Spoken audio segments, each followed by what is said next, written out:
I've been a priest at St. Bartholomew's for almost 10 years now, and in that time, I've learned two things above all. People are desperate to be saved, and some things are better left untouched. The church stands in the small, forgotten corner of a town that never quite made its way to history books. It's a place of quiet reverence and whispering shadows, the kind of place you'd expect to find secrets buried beneath the polished pews. Little did I know, I was about to uncover a secret that could tear the veil between our world and something much darker. It all started on a stormy evening, the kind where the wind howls through the cracks of old buildings and the rain slaps against the windows like an urgent knock. I had just finished evening mass, and as the last of the parishioners trickled out into the night, I found myself alone in the church, my footsteps echoing against the stone floors. There's a particular stillness to being in a place like this, when no one is around, the kind of silence that feels almost too heavy, too knowing. I had been in the church's basement before, mainly to check on the pipes or retrieve the occasional forgotten offering. But this evening, I was drawn to it, as if something in the air had shifted. The faintest sense of wrongness. I couldn't explain it, but I had to go down. I made my way to the old creaking door at the back of the church. It was locked, of course, as it always had been. The key was hidden in a small rusted box behind the altar, a place no one ever thought to look. I unlocked the door with a sense of trepidation, though I couldn't explain why. The stairs leading down to the basement were narrow and steep, winding in a way that made the air feel thicker, as if each step brought me closer to something hidden. The basement itself was a far cry from the well-kept pews above. It was cluttered with old furniture, forgotten relics of past church events, and boxes filled with decades-old paperwork. But it was a strange, musty box tucked in the farthest corner that caught my eye. It sat half-hidden under a tarp, its wood weathered but unbroken. I walked over and lifted it carefully, feeling a cold draft rush out from beneath it, despite the fact that the church had no windows down here. My fingers brushed against the surface, and a shiver ran up my spine. Something about this box felt wrong. Inside, wrapped in yellowed cloth, was a leather-bound journal. I could see the faded symbols etched into its cover, though they were unfamiliar to me. Something primal stirred in my chest, something that told me not to open it. Yet I did.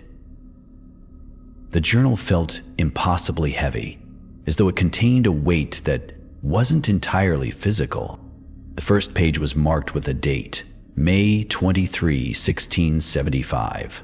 The handwriting was neat but firm, almost urgent. I have uncovered a terrible truth, and I fear what will happen should it be known. The demons have returned, not in the form we expect, but in a much darker, insidious way. They hide among us, in plain sight, waiting for their time to rise. I couldn't stop reading, though every word made the hairs on my neck stand on end. The journal was written by someone who had spent his life hunting witches, and the deeper I read, the more it became clear that he wasn't just a man of faith. He was a man obsessed with eradicating something far older and far more dangerous than mere witches. The language grew more frantic as I turned the pages. The ritual has been set. In a week's time, they will rise, and the world will be theirs. The priesthood has no idea what is coming, but I will not let it happen. I will stop them, no matter the cost. The words blurred before my eyes as I felt a weight settle in my chest. The further I read, the more I felt like I wasn't alone in that basement. My breath quickened as I turned the pages faster, desperate to uncover more, yet terrified of what I might find. I turned one last page, and the last words I saw almost made me drop the journal. The truth is in the church itself. I have hidden the key to their power beneath the altar. It is the only way to stop them. My hands were shaking as I closed the journal, my pulse racing.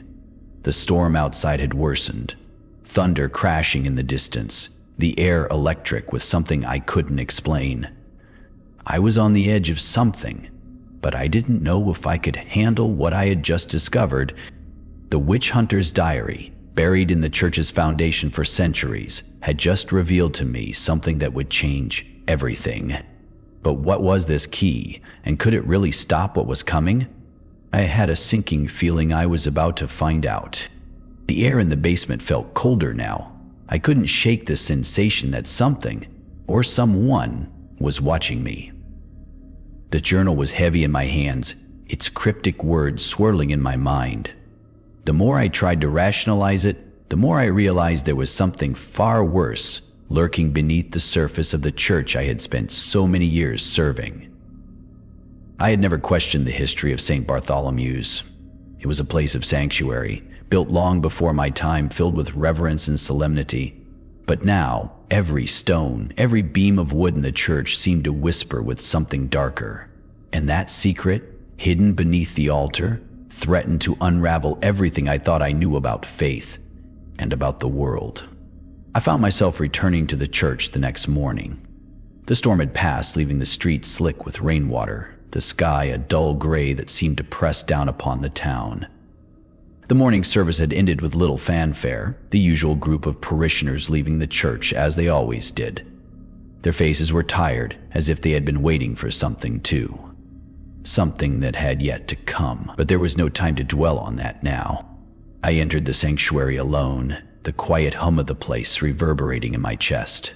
The altar stood in front of me, as grand and imposing as it always had, but now I couldn't shake the feeling that it was hiding something. Something more than just the relics and candles I had long considered sacred. I approached slowly, my heart thudding in my chest.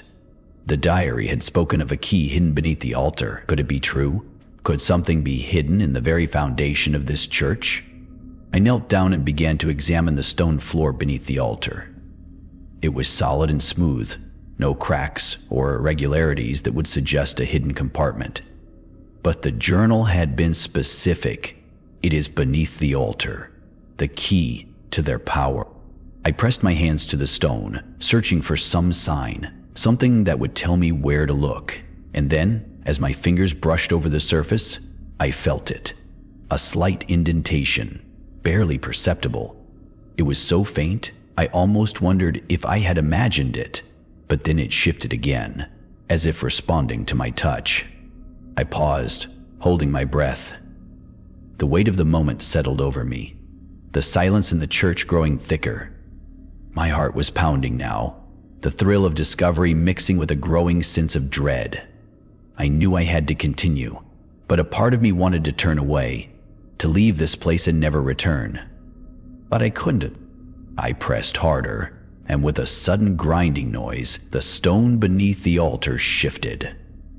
Slowly, painfully slowly, a trap door opened, revealing a dark, narrow stairwell descending into the earth below. My pulse quickened as I peered down into the abyss. The air that rushed up from the stairs smelled ancient, damp, musty, and faintly metallic. The staircase was lit by only a single, flickering light at the bottom. I took a step, then another, feeling the darkness close in around me. My feet echoed off the stone as I descended, the shadows growing longer the further I went. The air felt thick with something unspoken, a heaviness that made my chest tight. I couldn't explain it, but it felt like I was walking into a place where time had stood still.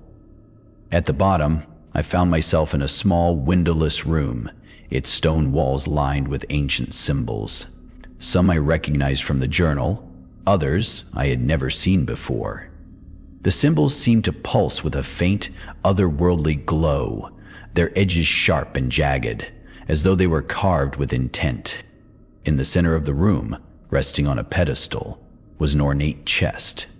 It was old, older than anything I had ever seen, its wood dark and scorched, as though it had been exposed to fire for centuries.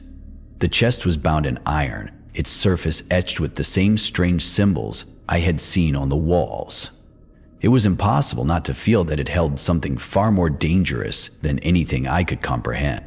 I moved toward it, my hands trembling as I reached for the latch. For a moment, I hesitated, wondering if I should turn back. But there was no turning back now. I had come this far, and I wouldn't let this mystery remain unsolved. The latch clicked open with a sound that echoed in the quiet room, and I slowly lifted the lid. Inside, there was a single item, a small, ornate key. Its design strange and otherworldly. It was made of a dark, tarnished metal, its shape unlike any key I had ever seen.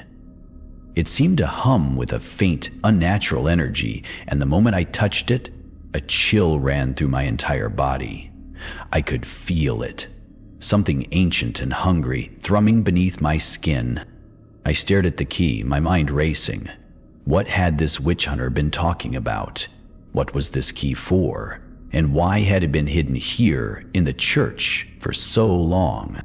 As I held it in my hand, the symbols on the chest and the walls seemed to glow brighter, pulsing in rhythm with the beat of my heart. The air grew colder, and I felt a sharp, cold breeze sweep through the room, though there were no windows, no draft. It was as though something had been awakened, something that had been sleeping for centuries. I closed the chest, my mind spinning. I needed answers, but the more I learned, the less I understood, and I feared, knew, that I had just set something in motion that couldn't be undone. I returned to the altar and placed the key in the pocket of my robes, though I felt its weight like a curse. What was I supposed to do with it? The witch hunter's journal had mentioned stopping them, stopping the demons, but I had no idea what that meant, or even how to stop something that was already in motion. As I stood there, a thought crept into my mind, one I couldn't ignore. Perhaps there was someone else who could help, someone who had known about this long before I had. And as I looked toward the stained glass windows of the church, a shadow passed over the light. The key was an anchor now, tethered to my every thought. It weighed heavily in my pocket, a constant reminder of the darkness that had been unleashed, or perhaps more accurately, the darkness I had willingly uncovered. The deeper I ventured into the mystery, the less I understood, but something was stirring.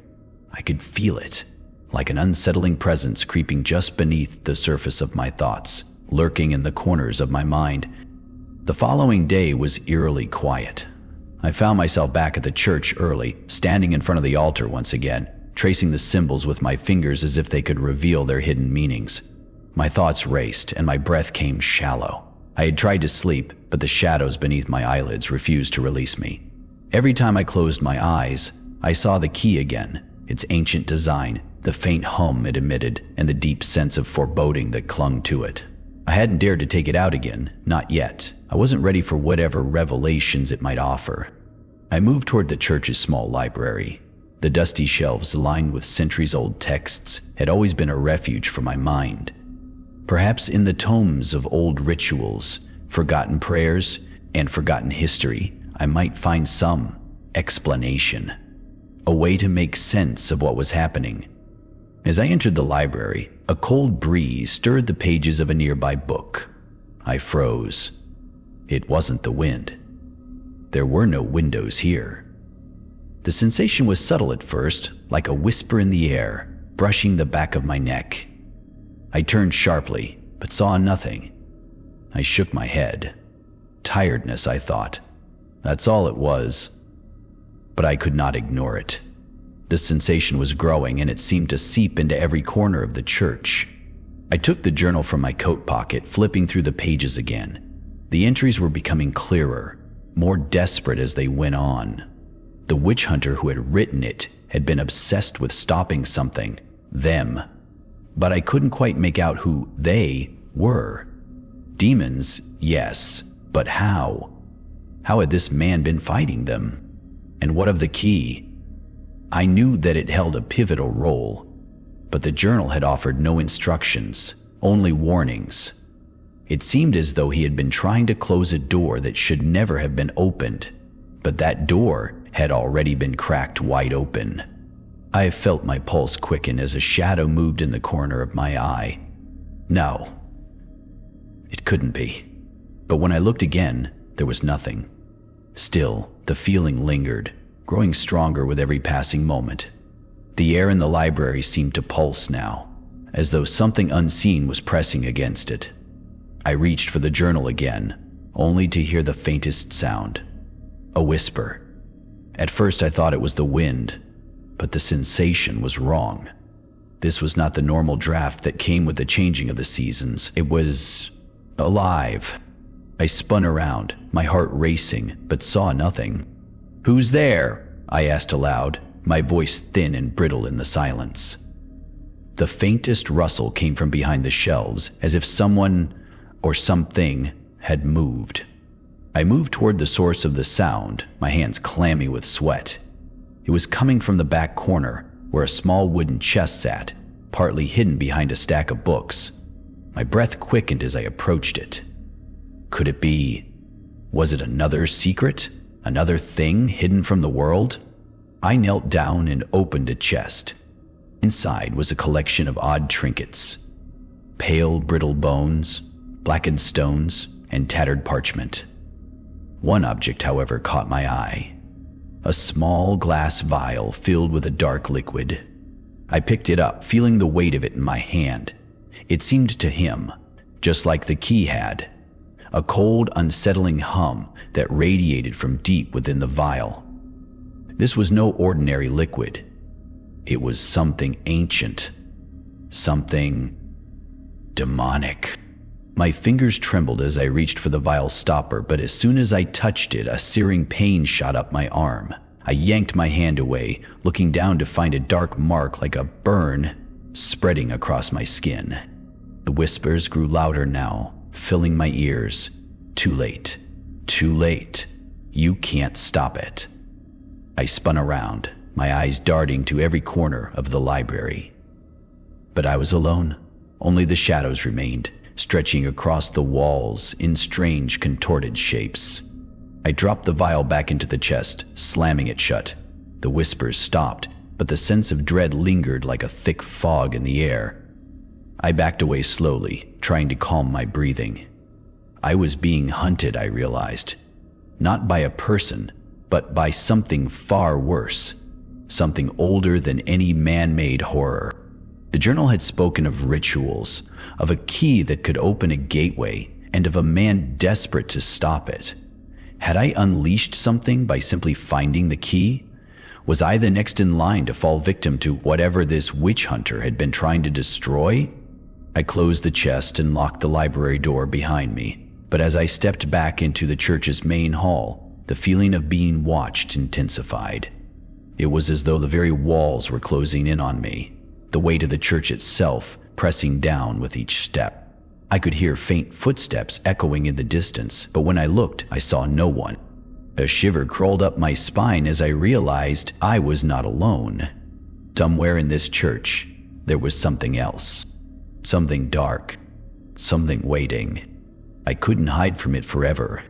The church felt suffocating now. The once sacred place I had spent years of my life in, a place of peace and contemplation, had turned into something darker, a prison of my own making.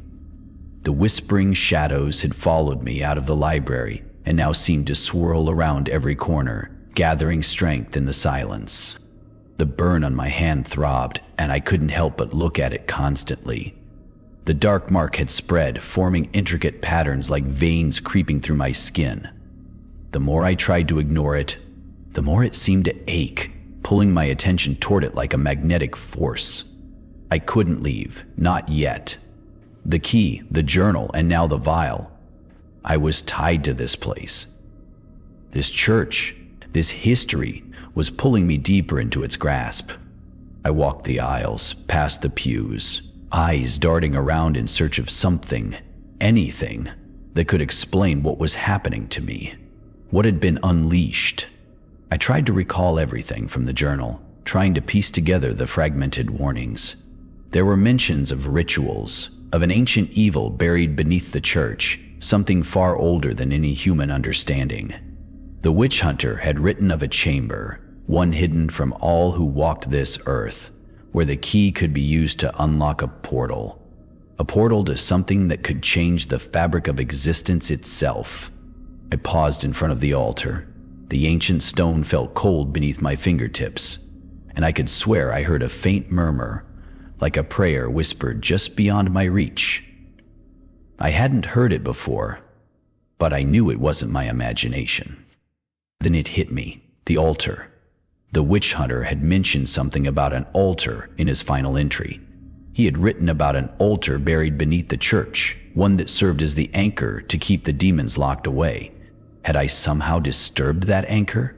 Was it my presence here that had weakened the barrier between worlds? My heart raced as I turned toward the farthest corner of the church. There, under the floorboards, was the small trap door. I had seen it before, but I had never dared to open it. Now, the door seemed to beckon me, whispering a promise of answers, of closure. I knelt down, the sound of my breath loud in the silence. My fingers trembled as I grasped the iron handle. The wood creaked as I pulled it open, revealing a dark, narrow staircase that led into the bowels of the church. I hesitated for a moment, the air growing thick with unease. But there was no turning back now. I had come this far, and the truth was below me, hidden in the depths of this place. I descended slowly, the darkness closing in around me with every step. The smell of earth and old stone filled my nostrils, and I felt an overwhelming sense of being watched, as if unseen eyes were staring into my very soul. The walls of the passage were damp, slick with the decay of centuries, and the air felt heavy with something ancient, something alive. The staircase seemed to go on forever, and I began to wonder how far down this chamber actually was. But eventually the stairs ended in a small, cramped room. The stone walls were covered in strange symbols, scratched deep into the surface, and the floor was littered with dust and remnants of old candles. At the far end of the room was another altar, similar to the one above ground, though this one was far more grotesque. The stone was darkened with age and covered in old, dried blood. Strange, twisted marks marred the surface, as though something had once been carved into it, and something had been drawn across the altar. Something that could not be easily erased. I stepped forward, feeling the weight of the room pressing down on me. The journal had mentioned this place. The witch hunter had spoken of a ritual, an ancient, forbidden ritual that had been used to keep the portal closed. But the altar was stained with blood. It looked as though the ritual had been interrupted, broken. I felt my pulse quicken as a low, guttural growl echoed through the chamber. It was distant at first, but it was growing closer, louder. The very walls seemed to pulse with it, as if something from beyond was stirring. I turned sharply, my heart thumping in my chest. Standing in the shadows was a figure, a tall, gaunt silhouette, eyes glowing with an unnatural red light. I froze, my breath catching in my throat. It was not human. Its features were obscured, but I could feel its presence. An ancient, malevolent force that had been lurking in the dark corners of this world for centuries. It took a step forward, and the ground beneath my feet trembled. A cold, unbearable wind whipped through the chamber, carrying with it the scent of rotting flesh and sulfur. The figure raised its hand, and the shadow seemed to grow longer, stretching toward me. "You've come too far," the voice said, low and rasping, as though it came from the earth itself. "You've opened the door." I stumbled backward, my legs weak with fear. "What is this place?" I gasped, my voice barely a whisper. The figure tilted its head, its eyes narrowing. "This is where the earth's flesh meets the sky's bone, where the door to the other world lies, where the portal waits to open." My mind reeled. The journal, the key, the vial, they had all led me here, to this place, to this moment. "You are not meant to be here," the figure growled. "The ritual must be completed. The seal must remain intact. You will not stop it." The shadows in the room seemed to grow darker, swirling around me, pressing in from every side. I could feel the air thickening, suffocating me. "You don't understand," I said, desperation rising in my voice. "I never meant to. I didn't mean to." The figure stepped closer, its eyes burning with unholy fire. "You opened the door. You have already sealed humanity's fate." I reached for the key in my pocket, the only thing that could possibly stop this, if it could. But as I touched it, the figure's laughter echoed around me, hollow and mocking. "It's too late," it whispered. "Too late for you, too late for everyone." The ground trembled again, and the walls began to crack. Something was rising. Something was coming through the portal. I had made a terrible mistake. And now, there was no going back. I staggered back, my heart pounding in my chest, as the room around me seemed to unravel. The walls cracked with deep, rumbling noises, like bones snapping beneath the weight of an unseen force. The figure in the shadows loomed over me, its presence suffocating, its eyes burning through me with a hunger that felt ancient and unrelenting. The air in the chamber grew heavy, thick with the scent of decay and sulfur. My breath came in ragged gasps, each one colder than the last. The whispers returned, this time louder and more insistent. They filled my head, clawing at my mind, filling the space between my thoughts with their dark promises. I knew I had made a grave mistake. The witch hunter's journal had spoken of a key that could open the door to a world beyond ours, a key that was never meant to be used. But I had brought it here, and in doing so, I had broken the seal, the very seal that kept the demonic forces at bay.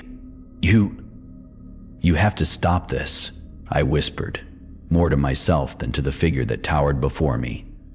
"It's not too late, is it?" The figure cocked its head to the side, its smile widening with grotesque amusement. "You are so naive," it said, its voice like the grinding of rocks. "You think you can stop this now? The door has been opened, the seal is shattered, the flesh of the earth trembles beneath you." I clenched my fists, the key burning in my pocket, the vial still within reach. I thought of the witch hunter's final entry. He had written of the portal, of the bloodshed required to complete the ritual, and of a final act that could bind the forces once more. But it had to be done with the utmost care, with the purest blood. But what did it all mean now? Was there any chance to undo what I had already done? The figure stepped closer, its form becoming more defined in the dim light of the chamber. Its skin was like blackened stone, cracked and crumbling at the edges, revealing glimpses of something far more terrifying beneath. I could see the outline of horns protruding from its skull, its teeth sharp and jagged. It was not a man, nor any creature I had ever seen. This was something born of nightmares, of an ancient hunger that had existed long before humanity had even set foot on this earth. "You opened the door," it hissed, "and now you will serve the darkness. All of you will." I stumbled backward, my mind reeling with the horror of what I had just unleashed. I had thought of it all in theoretical terms, an ancient evil locked away for centuries. But this was real. This was no myth. It was alive, and it wasn't alone. I heard a low growl from beyond the shadows, a sound that made my blood freeze. More shapes were emerging from the darkness, their forms blurry at first, but gradually becoming more distinct as they approached. They were like the figure before me, monstrous, towering with eyes that gleamed like molten fire. I had to act. I couldn't let this happen. Not now. Not when everything was falling apart. I reached into my pocket and pulled out the vial, my fingers trembling as I uncorked it. The liquid inside shimmered with an otherworldly glow, a faint blue light that flickered like a dying star. I had no idea what it was, but I knew the witch hunter had left it for a reason. It had to be a part of the ritual, some kind of key, or protection, or weapon. But as I held it up, the figure before me laughed, a hollow, terrifying sound that echoed through the chamber. "You think that will save you?" it sneered. "The portal is open. The demons are here, and there is no stopping them now." I hesitated. The air was thick with fear, the walls of the room closing in on me, I could hear the growls growing louder, the sounds of claws scraping against stone. The demons were getting closer. But then I remembered something from the journal. Something I had overlooked in my panic. The witch hunter had written of one last act that could close the door. One last sacrifice. A sacrifice of blood. Pure blood. The blood of the one who had opened the door. I froze. No, I whispered, my heart sinking in my chest. It couldn't be. The figure before me grinned, its teeth flashing. You understand now, priest. You are the key. You have always been the key. Your blood will seal the fate of humanity. I couldn't breathe. My mind raced, scrambling for answers, for some way out of this. But deep down, I knew the truth. I had been the fool. I had walked straight into the hands of fate, led by the journal, by the key, by the whispers. I was the sacrifice. The growling grew louder now, the shadows growing more tangible as the demons approached, their forms materializing out of the darkness, their eyes burning with malice. They were hungry, and I was their prey. My hands trembled as I held the vial before me, my mind swirling with the horrifying realization the demons would feast on the blood I had given them, and the world would change forever. I had to stop this. But how? The altar, the ritual. I could still try. Maybe.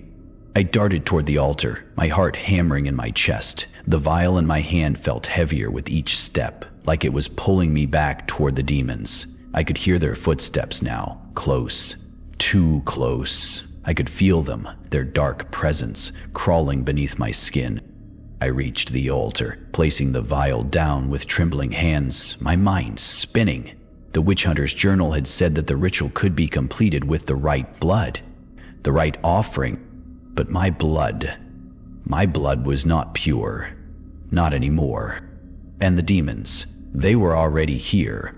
I could hear their voices now, rising in unholy chorus, and I knew that my time was running out. The question was no longer how to stop them, it was whether I could. The vial began to glow brighter in the dim chamber, and I could feel its power, its pull, deep within my soul. But it was already too late. The room trembled with the force of the growing darkness, the very ground beneath my feet vibrating with a rhythm that felt like the heartbeat of the earth itself. The vial in my hands burned hotter now, the blue light pulsating with an intensity that seemed to consume everything else in the chamber. The demons, no, the things that had emerged from the shadows, were closing in on me. Their growls had turned into something more. A chorus of voices, a language older than humanity, layered with pain and hunger. I didn't know if I had time to finish what I started, or if the darkness would swallow me whole before I could act. I could feel the walls pressing in around me, closing off all hope of escape. The chamber had become a living thing, its breath hot and foul. The figures that surrounded me were tall and unnatural, their skin crawling with dark veins, their eyes wide with a hunger that could never be satisfied. I held the vial before me, unsure of what I was doing, but knowing in my bones that it was my last chance. The journal had warned me. This was never meant to be opened. The demons had been kept in check for a reason, and I, the priest who had foolishly unlocked the door, was now the one to pay the price. But there was something else in the journal that gnawed at my thoughts, a passage buried deep within the text. The witch hunter had written of a second seal, one that could only be activated when the first had been broken. But the cost was beyond anything a man could comprehend. It wasn't a sacrifice of blood or soul, it was something worse. I forced myself to focus on the words, the whisper of the journal still fresh in my mind. Only through the light of the soul's deepest regret can the seal be reforged. It is not a physical sacrifice, but a surrender of your very will, your very essence. Only the one who opens the door may close it. Only they can make the final offering. It made no sense. How could I undo what I had done? How could I surrender my essence to something I barely understood? I looked around the chamber, my eyes drawn to the demons, their twisted forms crawling closer, their movements as fluid as shadows. Their eyes bored into me, their hunger palpable, and for a moment, I thought I could hear their thoughts. "You are the key," they whispered in unison, their voices layered with malice. I could feel the weight of the journal in my mind, pulling me toward the truth that had been hidden away for centuries, buried beneath layers of secrecy and blood. The seal, the final seal, was not about blood, not about sacrifice in the traditional sense. It was about the willingness to let go of everything. My life, my priesthood, my very soul. I was wrong before. With that realization, I understood what had to be done. I took a deep breath, steadying myself as the first of the demons reached out with claws that seemed to stretch and distort, as if they were made of the very darkness itself. The room was alive now, a swirling mass of hunger and death, the walls breathing in time with the monsters that surrounded me. I had no time left. I gripped the vial tighter, the glow of it now blinding, and I stepped toward the altar. The demons closed in, their claws grazing my skin, but I felt nothing. Nothing but the cold fire in my chest. The journal's final words echoed in my ears, and for the first time since I discovered the secret beneath the church, I felt a strange calmness settle over me. Let go. I closed my eyes and let the last of my fears slip away. The vial was warm now, pulsing with an energy that was not mine. It was the last piece of the puzzle, the final act of a ritual I had never meant to perform. But now it was my duty, my destiny. I poured the contents of the vial onto the altar. The room erupted in a blinding light. The demons shrieked, their forms twisting and warping as the light grew. It tore through the air, splitting the walls, the ceiling, the very ground beneath me. And in the center of it all stood the altar, now glowing with the same blue fire that had been contained within the vial. I felt my body begin to tremble, my consciousness slipping away as the light consumed me. The words from the journal rang in my ears once more, the soul's deepest regret. And then I realized the regret was not for my actions, it was for the world itself, the darkness that had been hidden away, the lives lost to secrets, the souls bound in chains. It was the weight of humanity's collective sins, the knowledge that, no matter how hard we fought, the darkness would always return. This was the true cost. And then, with a final breath, I surrendered. The light exploded outward, and everything went still. I felt my body collapse to the ground, but I could not move. The chamber was silent. The demons had vanished, as if they had never existed at all. The altar was empty, the vial gone, and the door that had once led to the abyss, was sealed once more. I opened my eyes, disoriented, my body cold and numb. I was lying on the cold stone floor of the church's underground chamber, the weight of what I had done settling heavily in my chest. The journal was gone, but I knew its secrets would never leave me. They had become a part of me, a part of the world. The darkness was sealed away, for now, but it would never truly be gone. The whispers in my head had ceased, but I knew they would return someday, and so would I.